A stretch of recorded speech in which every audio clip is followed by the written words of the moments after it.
Welcome to our lesson on calculating the equilibrium concentrations using K for reactions. We will be doing this using Rice tables.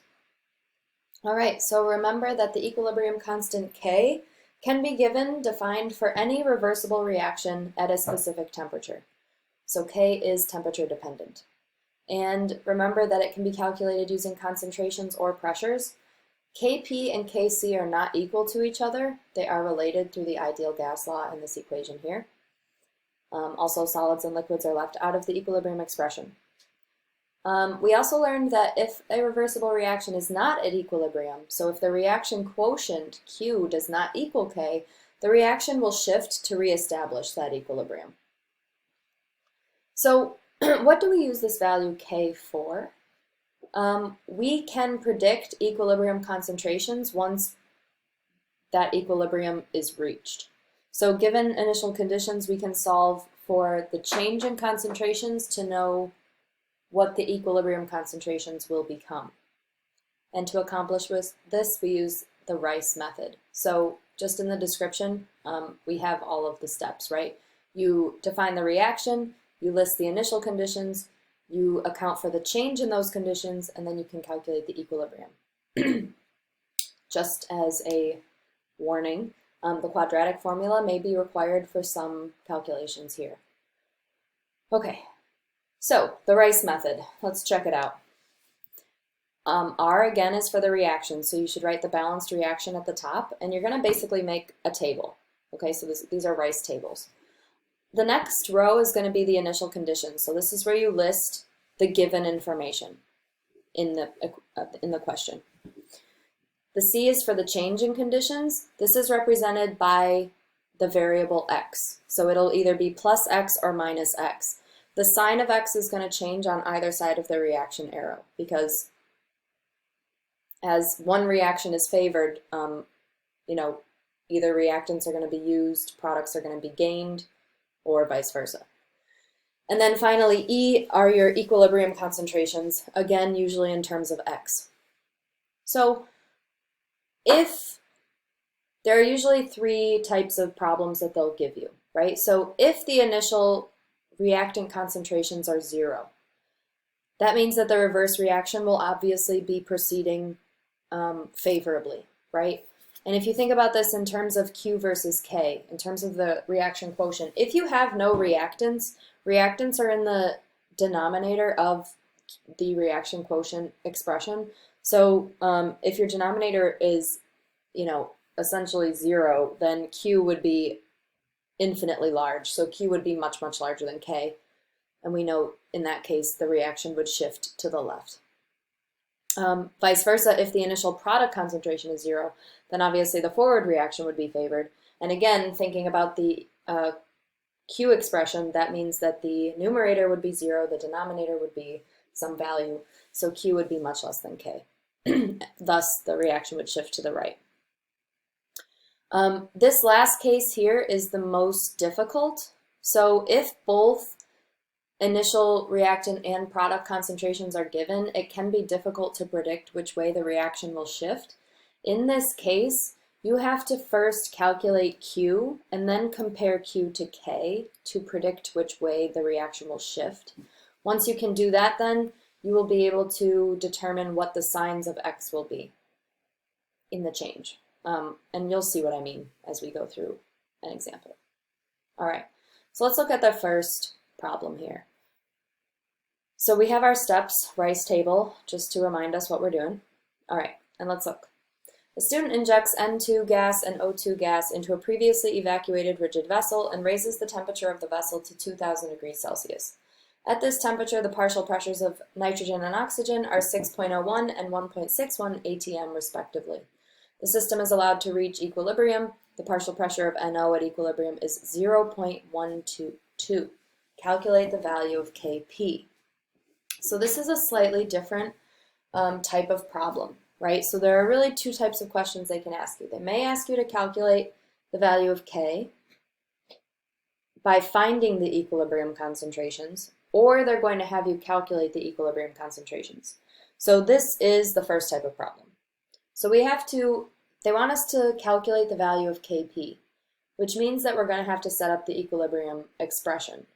However, they didn't give us equilibrium concentrations. They only gave us the equilibrium concentration for NO. So we're going to have to solve for the equilibrium concentrations of nitrogen and oxygen. And we're going to use Rice tables to do it. So let's try this out. All right, got my balanced equation here. So nitrogen plus oxygen goes to 2NO. The coefficients are very important, so balancing the equation is definitely key. Next, you're going to fill in the initial concentrations. So in this case, we're dealing with pressures, so we're going to plug those in. They gave us initial nitrogen and oxygen pressures, and they told us that there was no NO initially. The change is represented in terms of X. So this would be when we're thinking about which way the reaction is going to shift, right? Because we're given reactants and no products, we know that the reaction is going to shift to the right. So we know that in order to establish equilibrium, the reactants are going to be consumed and the products are going to be formed, which means that the change is going to be negative for the reactants and positive for the products. Now, also with the change, the coefficient in the balanced equation is brought down for the variable X. So, as you can see, the change for nitrogen is minus 1x, the change for oxygen is minus 1x, the change for NO is going to be 2x because the coefficient in the balanced equation is 2. This is very, very, very important. You cannot forget this step. All right, now to calculate the equilibrium, it's actually going to be the sum of the I and the C rows. So, substituting in here, it's going to be 6.01 minus x, bringing it down 1.61 minus x, and then NO is 2x, but they also told us that the partial pressure of NO at equilibrium is 0.122. So we know that 2x is equal to 0.122. Because we know that, we can go ahead and solve for x, in which case then we can calculate the equilibrium concentrations for nitrogen and oxygen. So to solve for x, you would divide by 2 on both sides. X would be 0.0610 atmospheres. Now what we would do is we would plug that x in to solve for the equilibrium concentrations for nitrogen and oxygen. So in doing that, 6.01 minus that value of x, 0.0610, gives you 5.95 atmospheres for nitrogen. And then when you plug in for oxygen, 1.61 minus 0.0610 gives you 1.55 atmospheres. All right, so I have kind of substituted those values in for the table. So now we have all of our equilibrium concentrations. We are not done. I'm sorry, equilibrium pressures. They want us to calculate the value of Kp. So now we first have to write the equilibrium expression. Then we're going to plug the partial pressures in to this expression to solve for Kp. Alrighty, so the equilibrium expression again is products over reactants, where the partial pressure is raised to the exponent that was the coefficient. So as we can see here, the pressure of NO is going to be squared because that coefficient was 2, over the partial pressure of nitrogen times the partial pressure of oxygen. Now we are going to go ahead and plug those values in and solve. So again, 0.122, do not forget the square, divided by the product of 5.95 times 1.55. You end up getting Kp equal to 0.00161. Okay, so let's try the other type of problem where we're going to be solving for the equilibrium concentrations. All right, so at time 0, 0.5 molar of A and 0.5 molar of B are placed in a closed reaction vessel. They react according to the following equation. A plus B reversibly reacts to 2C, where K equals 9 times 10 to the negative 8th. Calculate the equilibrium concentrations of A, B, and C. Alrighty, I'm going to get to this point in just a moment. So let's start our Rice table. Alright, we're writing the reaction first, which they gave us. Now we're going to fill in the initial concentrations, which were also given. So 0.5 molar for A and 0.5 molar for B. but there was no C listed, so we will give C as 0. Now we're going to put in the change. So this is similar to the last case that we saw where you're starting with all initial concentrations and no final concentrations. So in this case, you would have the forward reaction being favored. So reactant change would be negative, product change would be positive. So for A and B, it would be negative X. The coefficients are both 1, so it's just 1x in both cases. Whereas for the product, it would be plus 2x because the coefficient is 2. Now, this is very important. When your equilibrium constant is on the magnitude of less than 10 to the negative fifth, the change in initial concentrations is negligible, meaning that you can ignore it. So this negative x here, whenever your equilibrium constant is extremely small, that means that the reaction is going to be proceeding so minutely that the change in the initial amounts is going to be basically, not noticeable. So you can ignore this negative x, and that's going to simplify your math moving forward. So this is super helpful. All right. And the way that manifests again is that when I go down and I go to calculate my equilibrium concentrations, I just ignore that x. So the equilibrium concentrations for A and B are the same as the initial, because again, that change was negligible.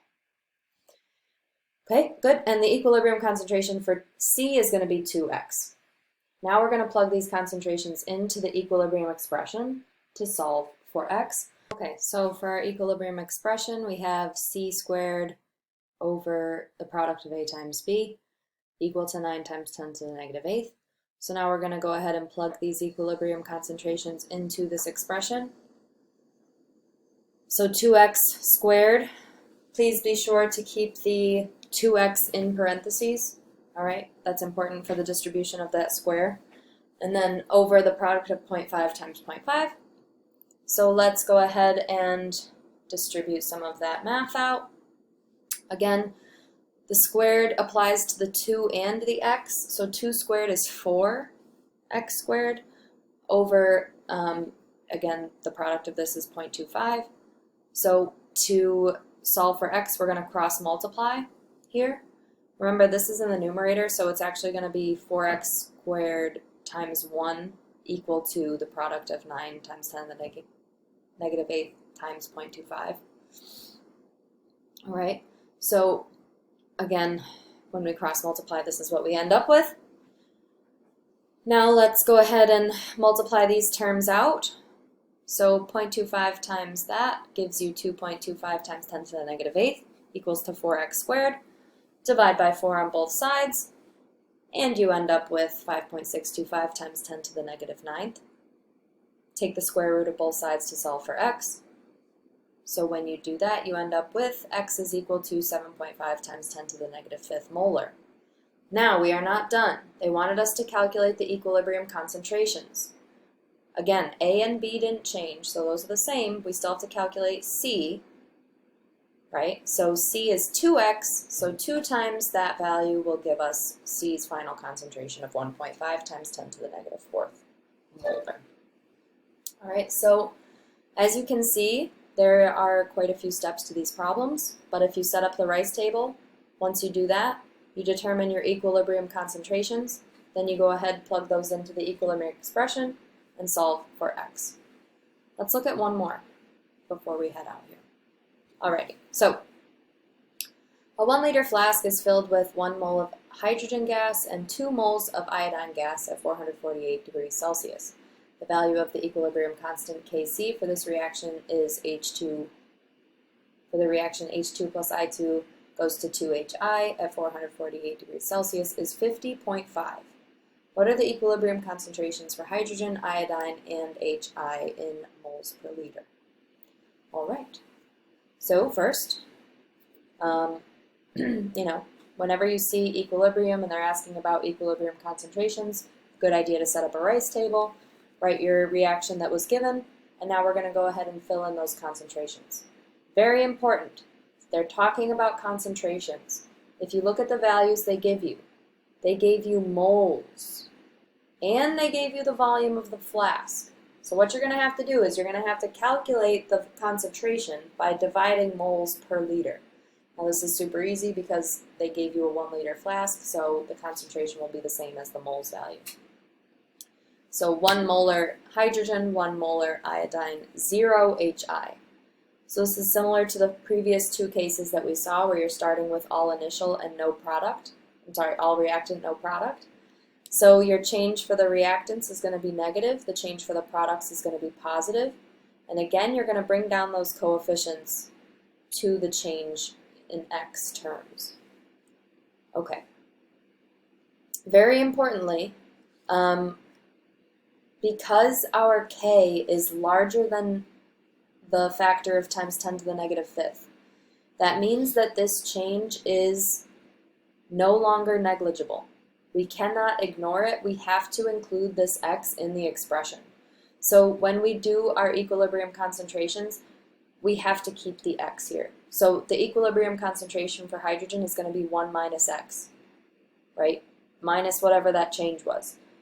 For iodine, it's going to be 2 minus X, whatever that change was. And then for HI, it's going to be plus 2X, because again, you're producing HI. Okay. Now, again, we're going to plug these concentrations into the equilibrium expression to solve for X. So we have to write our equilibrium expression out here. Products, HI squared from the balanced equation, the coefficient gives us that exponent, over the product of H2 plus I2 equals 50.5. Now again, 50.5, that's a fairly large K value. I mean, it's, medium, but this is why we can't ignore these X's. Okay, so when we plug those equilibrium concentrations in, we're going to have 2X in the numerator over the product of 1 minus X and 2 times 2 minus X. So if you're math savvy, you should already see if you have the product of two parentheses here, you're going to have to use the FOIL method to solve. Okay, so this is what I was saying before. Because K is larger than a factor of times 10 to the negative fifth, you have to keep X in the change expression for the initial concentrations. This means that we're going to have to use the quadratic equation. All right, so first, let's FOIL the denominator. Remember, FOIL is first, outside, inside, last. So when it comes to the parentheses, there's going to be 4 terms when you're done multiplying this out. You're going to multiply the first terms, so our first term is going to be 2. You're going to multiply the outside terms, 1 times negative X, 2 minus X. You're going to multiply the inside terms, negative X times 2, negative 2X, and then multiply the last terms, negative X times negative X, which would be X squared. So this is our FOILed term out here. Now what we're going to do is we're going to consolidate this so you can combine the minus X and minus 2X to minus 3X. And we're going to cross multiply. When we do that, we get 2X squared is equal to 50.5 times this big term down here. Again, when you combine the minus X and minus 2X, you get minus 2X. Okay.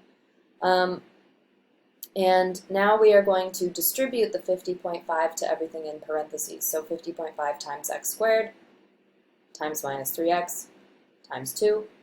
So when you get that, you get 50.5X squared minus 151.5X plus 101.